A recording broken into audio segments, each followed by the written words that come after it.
Beberapa guru besar Universitas Gadjah Mada yang terhimpun dalam Pusat Studi Pancasila mengatasnamakan Civitas Akademika Universitas Gadjah Mada menyampaikan suara keprihatinan, menyampaikan kritikan, peringatan dan juga harapan-harapan agar Jokowi sebagai alumnus dan sebagai pemimpin negara ya kembali kepada koridor demokrasi. Ada apa sebenarnya? Bukan partai politik.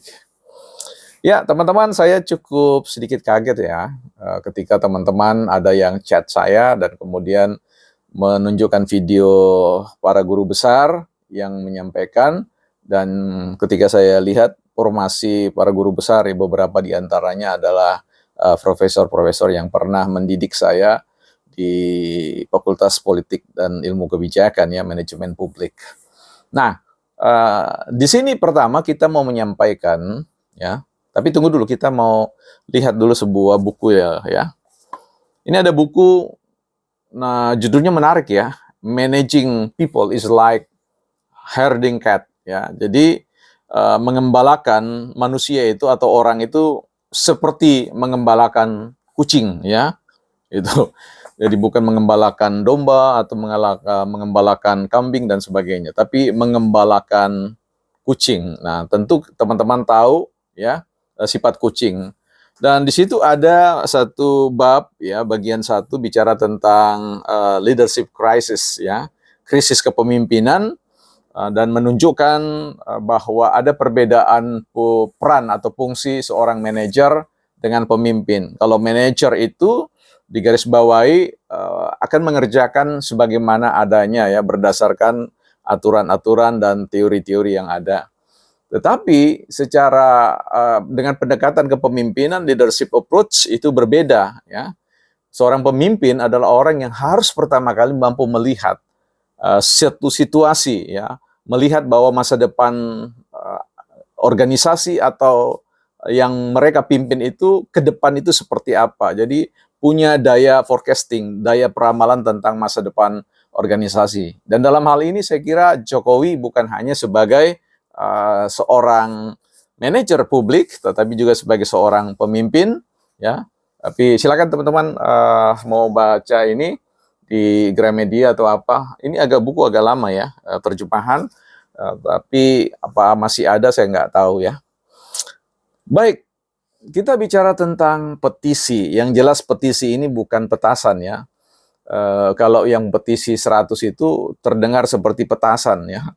Kalau petisi guru besar ini saya kira bicara tentang suara hati ya, di kedalaman adanya suatu ikatan batin antara kampus dan para alumnus ya, yang selalu menjadi penasehat, yang menjadi pengawal bagi seluruh lulusan-lulusannya yang kemudian berharap akan bisa menjaga nama baik ya, kemudian boleh mengabdi kepada bangsa dan negara ini untuk membawa Indonesia ini ke arah yang seperti yang dicita-citakan bersama. Nah, persoalannya adalah bagaimana ya di tengah hiruk-pikuk politik, di tengah kontestasi kekuasaan yang sangat panas ya, di mana setiap calon, setiap kelompok, setiap individu ingin mengambil alih kekuasaan. Artinya ingin kemudian mendermakan hidup mereka untuk diberikan legitimasi melalui sebuah mekanisme pemilu yang demokratis, yang untuk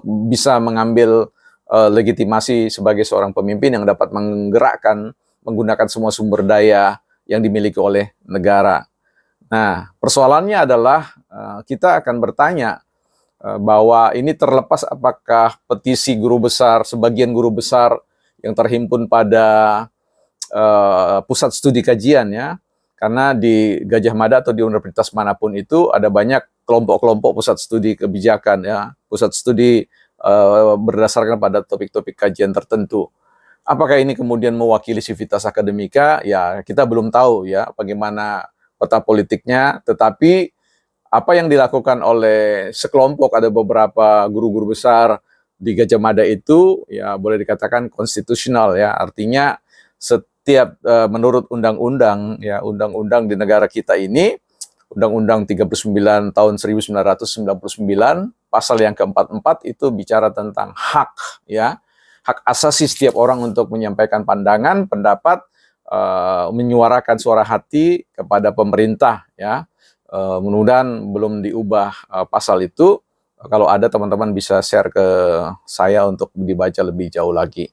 Dan di situ setiap orang, baik secara individu, kelompok, atau secara bersamaan dapat menyampaikan pikiran-pikirannya, suara hati nurani, kritiknya terhadap pemerintah. Jadi, ya sah-sah saja apa yang dilakukan oleh guru besar, dan tentu kita harus pandang sebagai sebuah nilai positif, bahwa memang para guru besar mewakili alma mater, mewakili Civitas Akademika, menyuarakan hal tersebut agar supaya lulusannya kemudian dalam situasi politik yang masih sangat sulit untuk kita baca, apa sebenarnya kejadian sebenarnya di dalam dan seterusnya. Karena tadi seperti yang saya katakan bahwa itu ada perbedaan antara manajer dengan leader. Ya, kepemimpinan itu adalah orang yang ketika orang lain masih tidur, dia sudah bangun. Ketika orang belum tahu ada sesuatu yang terjadi, dia sudah tahu. Ya, karena apa? Dia pusat kendali dari semua dinamika keorganisasian, pengambilan keputusan, dan dinamika masalah-masalah yang sangat kompleks, ya, dan terjadi perubahan-perubahan yang tidak bisa diukur, dibaca dalam perspektif seorang kepala manajer, ya, yang selalu berorientasi pada norma-norma, aturan-aturan, dan teori-teori yang ada, ya. Bahkan seorang leader, seorang pemimpin harus kemudian bisa menciptakan cara pandang baru, cara memahami sesuatu, bagaimana cara menjelaskan dinamika yang terjadi pada apa yang merupakan ruang lingkup tanggung jawabnya. Nah, disinilah kita perlu keberhatian untuk memandangnya. Teman-teman, ini agak panjang, ya. Nanti kita akan bagi dalam beberapa episode, tetapi yang paling prinsip saya ingin memberikan edukasi kepada kita semua terkait dengan apa yang disebut dengan ini akan bicara tentang gap antara teman-teman atau mereka-mereka yang berjibaku setiap hari dengan teori-teori di kampus, dan juga dengan para katakanlah praktisi yang mengimplementasikan ilmu itu di lapangan empiris, ya. Nah, harus dimengerti bahwa selalu ada gap, ya, selalu ada celah, selalu ada jarak antara teori dengan hal-hal yang terjadi di lapangan. Nah, kita tahu sekali bahwa para guru besar, dosen-dosen, mahasiswa, Civitas Akademia bergelut, ya, boleh dikatakan 90% itu berdasarkan kerangka pikir teori, kerangka pikir normatif, ya, bahwa memandang segala sesuatu itu dari kacamata teori. Dan kita tahu teman-teman yang ada di lapangan itu berkutat dengan seluruh keberadaan dinamika perubahan-perubahan sosial yang sangat cepat, ya, turbulensinya. Dibandingkan dengan kecepatan hadirnya teori, perkembangan masalah-masalah di lapangan begitu berjubel, begitu bertumpuk, begitu menggunung. Bahkan harus diakui bahwa ada teori yang kemudian tidak bekerja dengan baik untuk menjelaskan dinamika masalah yang dihadapi oleh para implementator atau orang-orang yang hadir dalam konteks bersentuhan dengan realitas sosial sehari-hari. Nah, itulah yang kemudian saya mau mengatakan ada gap antara para alumnus-alumnus yang ada di birokrasi, di ruang-ruang politik, pengambilan kebijakan, dengan para profesor atau guru-guru besar, dosen-dosen yang ada di ruang yang kita sebut sebagai ruang normatif, ruang teori, ruang yang bekerja dengan paradigma tertentu. Nah, disinilah kemudian pentingnya untuk memahami bahwa ketika ada suara-suara petisi seperti itu tentu kita pandang baik, ya, kita pandang positif. Nah, persoalannya adalah rekan-rekan atau guru-guru kita ini kan juga orang-orang yang dulu ada di dalam pemerintahan, membantu presiden, membantu menteri, dan sebagainya. Nah, setelah kemudian kembali di kampus, biasanya akan berjarak dengan perubahan-perubahan dinamika politik, ya. Apalagi kalau sekarang ini betul-betul bahwa dinamika politik ini ditandai dengan berbagai macam bias-bias, ya. bahwa memang demokrasi kita sedang tidak berjalan pada satu koridor, itu harus diakui seperti itu. Tapi pertanyaannya, mengapa kemudian demokrasi kita tidak di-running dalam konteks normatif, kerangka teori-teori yang kita pelajari?